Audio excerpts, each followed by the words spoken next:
Assalamualaikum warahmatullahi wabarakatuh. Saya Rahma Firnisa dari semester 5D.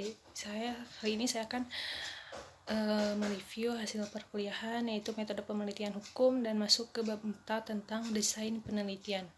Yang pertama ada proses penelitian kualitatif. Desain penelitian merupakan cara mengumpulkan dan menganalisis data agar dapat dijelaskan secara ekonomis serta serasi dengan tujuan penelitian.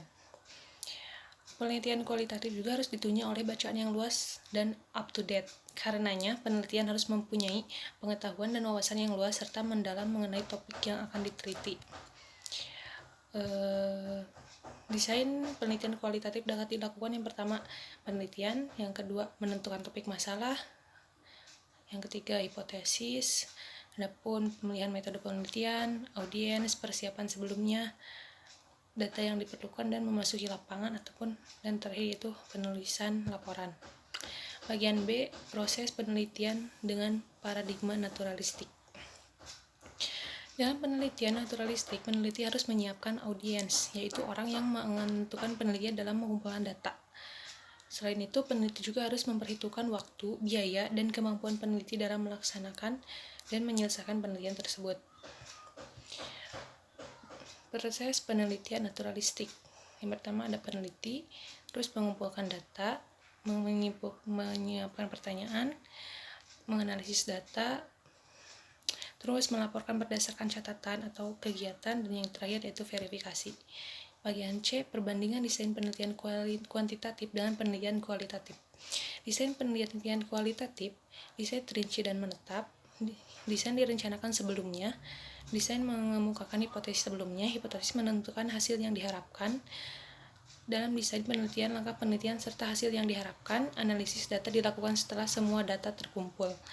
Adapun desain penelitian kualitatif itu desain tidak terinci, fleksibel, simple, secara berkembang sambil jalan antara lain mengenai tujuan, subjek, sampel, sumber data. Desain baru diketahui jelas setelah penelitian selesai, tidak mengemukakan hipotesis sebelumnya, hipotesis masih bersifat sementara dan dapat berubah, hipotesis berupa pertanyaan yang mengarah pengumpulan data, hasil penelitian terbuka, tidak diketahui sebelumnya karena variabel tak terbatas. Desain fleksibel, langkah-langkah tidak dapat dipastikan sebelumnya, dan hasil penelitian tidak dapat diketahui atau diramalkan sebelumnya. Yang terakhir, analisis data dilakukan sejak awal bersamaan dengan pengumpulan data, maupun analisis akan lebih banyak pada tahap-tahap kemudian.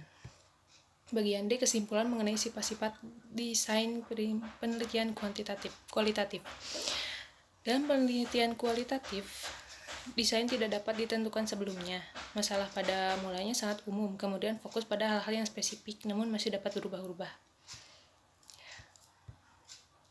Yang bagian E yaitu unsur-unsur desain. Yang pertama menentukan fokus penelitian, yang kedua menentukan paradigma penelitian, yang ketiga menentukan kesesuaian paradigma dengan teori, yang keempat menentukan sumber data, lokasi, responden, yang kelima menentukan instrumen penelitian, yang keenam menentukan tahap-tahap penelitian, yang ketujuh rencana pengumpulan data dan pencatatan, yang kedelapan rencana analisis data, yang kesembilan rencana logistik, yang ke-10 rencana lokasi, yang ke-11 menghormati etika penelitian, yang ke-12 rencana penulisan dan penyampaian penelitian.